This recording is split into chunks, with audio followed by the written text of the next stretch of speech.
Hello friends, welcome back to my YouTube channel. तो दोस्तों आज हम आपको बताने जा रहे हैं सॉइल साइंस के क्वेश्चन। फर्स्ट वीडियो में मैंने एग्रोनॉमी कवर किया था, सेकंड वीडियो में मैंने हार्टिकल्चर कवर किया था। तो दोस्तों जो भी चैनल पे पहली बार है चैनल को सब्सक्राइब कर लेना, वीडियो को लाइक कर लेना और हमारे सेशन में लास्ट तक बने रहिएगा। तो चलिए स्टार्ट करते हैं। चलिए आगे बढ़ते हैं। अब आ गया है आपका सॉइल साइंस, तो सॉइल साइंस भी देख लेते हैं। चलिए, in India the black soil is mostly found in, तो भारत में सबसे पहले देख लेते हैं कि भारत में कितनी प्रकार की सॉयल पाई जाती हैं। अकॉर्डिंग टू आईसीआर तो 8 प्रकार की। 8 प्रकार की जो मेजर हैं वो ब्लैक सॉयल है, रेड सॉयल है, एलुवियल सॉयल है और लेटराइट सॉयल है। ठीक, जो 4 मेजर सॉयल हैं, बाकी 4 माइनर हैं। तो सबसे पहले चलते हैं, यहाँ देख लेते हैं। In India the black soil is mostly found in Maharashtra, red soil is mostly found in Tamil Nadu. अब दोस्तों बहुत बार क्वेश्चन पूछा जाता है कि रेड सॉयल का कलर रेड क्यों होता है, तो आयरन ऑक्साइड के कारण। ठीक, iron oxide, wide diffusion of iron oxide, iron oxide, लेकिन वाइड, अगर और ऑप्शन डिटेल में गए तो wide diffusion of iron oxide. ठीक, तो चलिए, the soil which is most suitable for most crop is sandy loam. कौन से लिखा है कि कौन सी सॉयल जो ज़्यादातर क्रॉप के लिए सुटेबल होती है, तो सैंडी लोम सॉयल। आगे बढ़ते हैं। Red colour in the red soil is due to presence of various oxide of iron. देखो आ गया। तो the vertical section of the soil showing the various layer from the surface to the unaffected parent materials is known as soil profile. मृदा संस्तर, मृदा संस्तर। तो दोस्तों मृदा संस्तर की यहाँ बात हो ही रही है, तो हम बता देते हैं कि मृदा संस्तर जो होता है वो कैसे कैसे डिवाइड होता है। तो सबसे ऊपर जो होता है ओ होराइजन, ओ होराइजन को बोलते हैं ऑर्गेनिक होराइजन। ऑर्गेनिक होराइजन कहाँ पे पाई जाती है? अनकल्टिवेटेड सॉयल और ओरिजिन सॉयल, अछूती सॉयल या बिना जुती हुई सॉयल में ओ होराइजन पाई जाती है। ज़्यादातर जो होता है हमारा फॉरेस्ट एरिया यानी वन के करीब जो हमारी ज़मीनें होती हैं, तो वहाँ पे क्या होता है कि आपका ओ होराइजन पाया जाता है। तो ओ होराइजन मतलब जो हमारे पेड़ पौधे जो होते हैं, जंगल होते हैं, उनकी पत्तियाँ गिरती रहती हैं और वो डिकम्पोज होकर ऊपर मिट्टी में चेंज होती रहती हैं, तो उसे ऑर्गेनिक होराइजन बोलते हैं। उसके बाद आता है ए होराइजन। ए होराइजन को बोलते हैं हम टॉप मोस्ट मिनरल होराइजन। क्या बोलते हैं? टॉप मोस्ट मिनरल होराइजन, जिसमें हम खेती करते हैं 15 सेंटीमीटर, अपर 15 सेंटीमीटर को ही हम एग्रीकल्चर लैंड बोलते हैं। तो पूछा जाए एग्रीकल्चर लैंड तो अपर 15 सेंटीमीटर। अच्छा, अब अगर लैंड और सॉयल, तो दोस्तों सॉयल जो होता है 3 डायमेंशनल होता है, यानी लंबाई गुणे चौड़ाई गुणे ऊंचाई, और लैंड जो होता है 2 डायमेंशनल होता है, लेंथ और विड्थ। ठीक, तो अपर 15 सेंटीमीटर में हम खेती करते हैं, इसलिए हम एग्रीकल्चर लैंड को क्या बोलते हैं? 15 सेंटीमीटर। चलिए बहुत आगे बढ़ गए थे। तो ए होराइजन को टॉप मोस्ट मिनरल होराइजन बोलते हैं और इसको इल्लूवियल बोलते हैं, इल्लूवियल। और बी होराइजन को जो ए होराइजन से डिपोजिशन होता है और कहाँ जाके सेगमेंटेशन होता है? सी में। ठीक, तो ओ ऊपर हो गया, ए हो गया, फिर ए और बी को जो मिलाता है उसको क्या बोलते हैं? ई होराइजन। दोनों के बीच की जो एक कड़ी होती है, बॉर्डर होता है, बाउंड्री होता है, जिसको बॉर्डर बोलते हैं, सीमा रेखा। ठीक, उसके बाद बी आ गया। अब बी के बाद आता है नीचे सी। ठीक, तो सी, तो ओ ए ई बी सी, इन पांचों को मिला के मास्टर होराइजन बोलेंगे। Master horizon. A plus B को मिला के क्या बोलेंगे? ए प्लस बी को मिला के क्या बोलेंगे? सोलम। ठीक, ए प्लस बी को मिला के बोलेंगे solum. A plus B plus C को मिला के क्या बोलेंगे? Regolith. A plus B plus C regolith, A B solum, O A E B C, तो मास्टर होराइजन। चलिए आगे बढ़ते हैं। सॉइल प्रोफाइल से आपका लगभग कंप्लीट हो गया। The arrangement of soil particles and their aggregate into certain definite is called soil structure. Soil structure. ठीक, particle density of soil is also known as true density. Particle density of soil is also known as true density. ठीक है। Generally the particle density of normal soil is 2.65 gram per centimetre cube. Generally the particle density of normal soil is 2.65 gram per centimetre cube. अच्छा, ये जो particle density होती है इसका formula क्या होता है? ग्राम पर सेंटीमीटर क्यूब। और जो नॉर्मली सॉइल का होता है पार्टिकल डेंसिटी वो कितना होता है? 2.65 ग्राम पर सेंटीमीटर क्यूब। आगे बढ़ते हैं। The bulk density of normal soil is 1.33 gram per centimetre cube. Bulk density होती है कितनी? स्थूल घनत्व और कण घनत्व। ठीक, हिंदी में बोलते हैं स्थूल घनत्व और कण घनत्व। तो bulk density of normal soil is 1.33 gram per centimetre cube. अच्छा, ट्रू डेंसिटी किसको बोलते हैं? पार्टिकल डेंसिटी को। ठीक, आगे बढ़ते हैं। The formula of porosity of soil is, तो पोरोसिटी निकालने के लिए, पोरोसिटी यानी सॉयल का निकालने के लिए क्या करेंगे? हिंदी में दोस्तों थोड़ा डिस्क्राइब करने में आ रही दिक्कत। तो the formula of porosity of soil is, तो porosity is equal to 100 minus bulk density upon particle density, या 1 minus bulk density upon particle density. चलिए आगे बढ़ते हैं। द कटायन, यहाँ सर्टेन लिख उठा है दोस्तों, तो यहाँ कटायन होगा, मिसप्रिंट है थोड़ा। The cation exchange capacity CEC of montmorillonite is, तो मोंटमोरिल्लो नाइट एक 60 to 100 मिली इक्विवेलेंट पर 100 ग्राम, या मी का मतलब होता है मिली इक्विवेलेंट पर 100 ग्राम। आगे बढ़ते हैं। चलिए लिखा है the first soil classification system was developed by Russian scientist Dokuchaev, Russian scientist Dokuchaev, जिसको हम फादर ऑफ सॉयल साइंस भी बोलते हैं। तो US classification system the soil orders are, तो यूएस क्लासिफिकेशन जो दिया था सॉयल ऑर्डर्स, यहाँ 10 दिया है। जो इंडियन क्लासिफिकेशन सॉयल ऑर्डर्स है 12 है। कौन कौन से हैं? बता, आबागामी हाउस। ठीक, आबागामी हाउस। चलिए आगे बढ़ते हैं। Formula of bulk density is weight of soil upon volume of solids and pores. ठीक, तो weight of soil upon volume of solid portion of solid and pores. चलिए आगे बढ़ते हैं। Law of minimum was given by, तो justice one living 1840, और law of maximum तो bells करके एक थे, उन्होंने दिया था law of maximum, bells, law of minimum तो justice one living. Top most mineral horizon is a horizon, जो ऊपर होराइजन की बात हो रही थी, तो top most mineral horizon A horizon. Exchangeable sodium percentage of, तो दोस्तों यहाँ परसेंटेज रहना चाहिए, थोड़ा मिक्स हो गया है, परसेंटेज लेके एज लिख दिया है तो मॉडिफाइड हो गया। Exchangeable sodium percentage is also known as soluble percentage. ठीक, मिक्स चल रहा, गठबंधन का सरकार है। The term pH was introduced by Sorensen, तो दोस्तों यहाँ pH की बात हो गई है, तो थोड़ा pH के बारे में आप जानते ही होंगे, लेकिन हम बता देते हैं थोड़ा जो नहीं जानते हैं। जो pH टर्म था वो सोरेनसन ने दिया था। अब यहाँ pH से रिलेटेड कुछ और क्वेश्चन देख लेते हैं। जैसे pH की रीडिंग क्या होती है, तो 0 से 14, 0 से 14 के बीच में रीडिंग होती है। अच्छा, जो बीच में 7 आएगा, तो 7 क्या होता है? उदासीन, न्यूट्रल होता है। 7 से अगर हम 0 की तरफ आएंगे तो एसिडिक नेचर का होता जाएगा।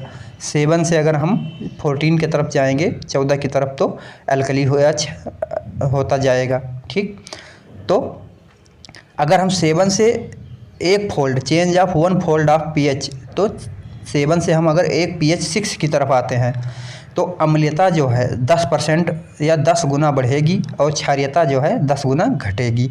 अगर वही हम 7 से 5 पे आ गए, तो अम्लीयता जो है वो 100 गुना, 10 इंटू 10 से गुणा करते जाना है, तो एक pH चेंज होने पर 10, दूसरे चेंज होने पर 10 इंटू 10 यानी 100, और 3 pH चेंज होने पर 10 इंटू 10 यानी 1000। तो अगर हम 7 से 5 pH पे आ जाते हैं, तो जो 7 पे अम्लीयता थी वो 100 गुना बढ़ जाएगी 5 पे आते ही, और क्षारीयता घट जाएगी। ऐसे ऊपर क्षारीयता, अम्लीयता घटेगी और क्षारीयता बढ़ेगी। ठीक, तो pH की खोज सोरेनसन ने दिया था। रीडिंग 0 से 14 होता। pH का पूरा नाम होता power of hydrogen ion, pH power of hydrogen ion. pH का डिफिनेशन पूछेगा, परिभाषा, तो negative logarithm of hydrogen ion activity. ठीक, negative logarithm of hydrogen ion. ठीक, अब चलते हैं, आगे बढ़ते हैं। एनर्जी एक्सचेंज एलिमेंट, तो एनर्जी एक्सचेंज एलिमेंट आता है, तो यहाँ हाइड्रोजन और ऑक्सीजन आता है। ठीक, देखिए अब यहाँ आ गया potassium sodium is determined by flame photometer. तो पोटेशियम और सोडियम जो किसके द्वारा डिटरमाइन करते हैं? Flame photometer. तो दोस्तों एक यहाँ आपको क्वेश्चन बता देना चाहते हैं, ये देख रहे हैं, जितने भी सीएम वाले न्यूट्रिएंट हैं, सीएम जैसे पोटेशियम, सोडियम, कैल्शियम, ठीक, कैल्शियम, सीएम जितने आते हैं उसको किसके द्वारा हम मेजर करते हैं? फ्लेम फोटोमीटर के द्वारा। तो यहाँ से याद रखना, जैसे पोटेशियम, सोडियम, कैल्शियम, ठीक, मैग्नीशियम, सीएम आ रहे हैं तो फ्लेम फोटोमीटर के द्वारा। आगे बढ़ते हैं। Micronutrient is also known as, तो माइक्रोन्यूट्रिएंट यानी माइक्रोन्यूट्रिएंट को और क्या क्या जानते हैं, किस नाम से, यानी सूक्ष्म तत्व, ट्रेस एलिमेंट, ओलिगो एलिमेंट और स्प्रेड एलिमेंट, ठीक। सूक्ष्म तत्व जो होते हैं कितने होते हैं, 8। माइक्रो एलिमेंट की संख्या कितनी है सूक्ष्म तत्वों की, 8। कौन कौन से हैं, iron, manganese, boron, copper, zinc, molybdenum, chlorine, nickel. Nickel जो जोड़ा गया था कब, 1988 में। पहले क्या थे, टोटल एसेंशियल जो न्यूट्रिएंट की बात करेंगे तो 16 थे, और 1988 में निकिल जोड़ा गया तो 17 हो गए। अच्छा, ये किसने दिया था एसेंशियल एलिमेंट, तो आर्नोन है, स्ट्राउड करके साइंटिस्ट थे, उन्होंने दिया था 1939 और 1954 में एसेंशियल एलिमेंट, ठीक। 17 हैं, जिसमें माइक्रो 8 हैं और मैक्रो जो हैं बृहद तत्व, जिसको बोलते हैं हिंदी में बृहद तत्व, उसको 3 भाग में बांट दिए गए। बृहद तत्व 9 हैं और सूक्ष्म तत्व 8 हैं, तो 9 8 17। तो जो बृहद तत्व थे उनको 3 भाग में बांट दिया। कौन कौन से, बेसिक न्यूट्रिएंट, प्राइमरी न्यूट्रिएंट और सेकेंडरी न्यूट्रिएंट। बेसिक में कौन कौन से आ गए, CHO, carbon, hydrogen, oxygen. Primary में कौन कौन से आ गए, NPK यानी नाइट्रोजन, फास्फोरस, पोटेशियम। और सेकेंडरी में कौन कौन से आ गए, कैल्शियम, मैग्नीशियम, सल्फर, ठीक। तो चलते हैं, आगे बढ़ते हैं। Micronutrient is also known as trace element, oligo elements और स्प्रेड एलिमेंट। चलिए आगे बढ़ते हैं। क्रॉप लॉजिंग, एक होता है LOD, एक होता है LOGG। Techniques was given by तो HF क्लीमेंट्स, ठीक, HF क्लीमेंट्स। तो जो लॉजिंग होता है और एक लोडिंग होता है, ठीक। तो दोनों में अंतर होता है। एक न्यूट्रिएंट की कमी से होता है, ठीक, न्यूट्रिएंट ज़्यादा डाल देंगे तो प्लांट ग्रोथ ज़्यादा हो जाएगा तो पौधे गिर जाएंगे, और एक में क्या होता है कि हमें पानी दे देंगे फील्ड में और हवा तेज़ चलेगी तब गिर जाती है, ठीक। तो लॉजिंग जो होता है HF क्लीमेंट्स ने दिया था, या शायद न्यूट्रिएंट डालने से होता है। मेटल न्यूट्रिएंट्स आर, तो ये देख लीजिए मेटल कौन से होते हैं, तो पोटास होता है, आयरन होता है, कैल्शियम होता है, मैग्नीशियम होता है, मैग्नीज होता है, जिंक होता है, कॉपर होता है। तो हाईली मोबाइल न्यूट्रिएंट्स कौन कौन से होते हैं, NPK होते हैं। तो दोस्तों मैं एक सोइल साइंस का जब अलग से लेके आऊँगा एक बार न्यूट्रिएंट का, स्पेशल न्यूट्रिएंट का, तो उसमें आपको बहुत अच्छे से समझा दूंगा और आप बहुत अच्छे से समझ भी जाएंगे कि एसेंशियल न्यूट्रिएंट क्या होते हैं। क्राइटेरिया 3 था, वो क्या होता है, फिर न्यूट्रिएंट का काम क्या होता है, पर्टिकुलर न्यूट्रिएंट का काम क्या होता है। जैसे फास्फोरस का क्या कार्य होता है, रूट ग्रोथ करना होता है, जड़ों का विकास करना होता है। और नाइट्रोजन का क्या कार्य होता है, नाइट्रोजन का कार्य होता है कि उसमें प्रोटीन सिंथेसिस करना, बहुत सारे काम होते हैं जो उसमें कलेक्ट होता है, और बढ़वार, पौधों की बढ़वार में सहायता करता है, ठीक। सल्फ़र क्या होता है कि ऑयली वाले जितना भी तेल वाली फसलें हैं उसमें सल्फ़र डालने से ऑयल की मात्रा बढ़ जाती है। पोटेशियम का क्या कार्य होता है, पोटेशियम क्या करता है फसल में, तो जैसे पोटेशियम जो होता है वो रोग और कीट के प्रति रेसिस्टेंसी लाता है, प्रतिरोधता लाता है पौधों में, और दानों का आकार सुड्योल बनाता है। तो इस तरह के बहुत सारे फंक्शन हैं जो हम आपका अलग से जब न्यूट्रिएंट का वीडियो लेके आएंगे तो वहाँ कवर करेंगे। तो यहाँ बेसिक चीज़ें जान लेते हैं फ़िलहाल। तो हाईली मोबाइल न्यूट्रिएंट्स कौन कौन से होते हैं, ये प्लांट की बात हो रहा है या, ठीक। तो हाईली मोबाइल न्यूट्रिएंट होते हैं NPK, ठीक, NPK प्लांट की बात हो रही है। जबकि अगर सॉइल में बोलेंगे तो फास्फोरस जो है इमोबाइल होता है। इमोबाइल मतलब चलता नहीं है, जहाँ हम डाल देंगे सॉइल में वहीं पड़ा रहेगा, वहाँ से घुलनशील होकर एक जगह से दूसरी जगह नहीं जाता है, ठीक। तो सॉइल में इमोबाइल होता है P, और प्लांट में हाईली मोबाइल होता है, यानी प्लांट में मूव करता है, ठीक। Criteria of essentiality was proposed by, देखो यहाँ आ ही गया, तो Arnon and Stout 1939। Term functional nutrient was proposed by तो DJ निकोलस। फंक्शनल न्यूट्रिएंट 4 होते हैं, कौन कौन से, Na, sodium, vanadium, silicon, cobalt, ठीक। आगे बढ़ते हैं। Moderate mobile nutrient is, moderate mobile जो बीचों बीच में प्लांट के आती है, मिडिल लीफ पे इसके डिफिशिएंसी सिम्टम आते हैं, जिंक होता है। तो यहाँ 196 सही नहीं है, मतलब 96 ऐसे आ गया है तो वहाँ इग्नोर करेंगे। तो बोलता है FOIM कंटेंस 0.5% नाइट्रोजन, 0.25% P2O5 और 0.5% K2O। तो इसका दोस्तों याद करने का अच्छा तरीका है कि आधा % नाइट्रोजन पाया जाता है, आधा का यानी आधे का आधा यानी 0.25% P2O5 और आधा % K2O। तो 58, 54, 58। ठीक। तो दोस्तों जब बचपनों में चला करता था ये हमारे 50 पैसा, 25 पैसा और 50 पैसा। 1 कुंटल में आधा किलोग्राम नाइट्रोजन, 1 कुंटल में आधा का भी आधा फास्फोरस और आधा किलोग्राम पोटाश। चलिए आगे बढ़ते हैं। The phosphorus is available at, तो सॉइल में फास्फोरस किस रेंज पे या किस pH पे अवेलेबल होता है? तो 6 से 7। इसका होता है H2PO4, HPO4 और PO4। H2PO4 आर्थोफास्फोरिक एसिड बोलते हैं जिसको। H2PO4 वो पाया जाता है करीब 7 से नीचे pH पर, 0 की तरफ आएंगे तो 0 से या 1-2 पे तो H2PO4, 7 पे जो पाया जाएगा HPO4 और 7 के ऊपर यानी 7, 8, 9, 10th pH तक क्या पाया जाएगा? PO4। ठीक। चलिए आगे बढ़ते हैं। Bio fertilisers are rhizobium. Bio fertiliser कौन कौन से हैं? राइजोबियम, एजोटोबैक्टर, एजोस्पाइरिलम, PSB, बाम, BGA, ब्लू ग्रीन एल्गी जिसको बोलते हैं, ETC। ठीक। अप्रॉक्स, ठीक है, अब देखते हैं। Approx 20 gram of rhizobium culture is required to treat 1 kg ऑफ सीड। 1 kg सीड को ट्रीटमेंट करने के लिए कितने ग्राम राइजोबियम की ज़रूरत पड़ती है? तो 20 ग्राम। अच्छा, राइजोबियम कल्चर हम ट्रीटमेंट किस सीड को करते हैं? तो पल्सेस में करते हैं, पल्सेस में, ना कि सीरियल्स में। राइजोबियम पल्सेस में क्यों करते हैं? क्योंकि ये राइजोबियम जो जीवाणु होते हैं हमारा इन्वायरमेंट से नाइट्रोजन फिक्सेशन का कार्य करते हैं। किस में? जड़ों में। ठीक। तो जड़ों में नाइट्रोजन फिक्सेशन का कार्य करते हैं, तो उसको हम राइजोबियम के द्वारा ट्रीटमेंट कर लेते हैं। तो 1 किलोग्राम के लिए कितने ग्राम ज़रूरत पड़ती है? 20 ग्राम। ठीक। अब यहाँ आते हैं, यहाँ जो देख रहे हो आप, 1 packet of rhizobium culture contains, तो दोस्तों यहाँ 20 ग्राम है लेकिन यहाँ गलत लिखा है 200 grams of rhizobium culture. 1 packet rhizobium culture contains 200 gram of rhizobium culture.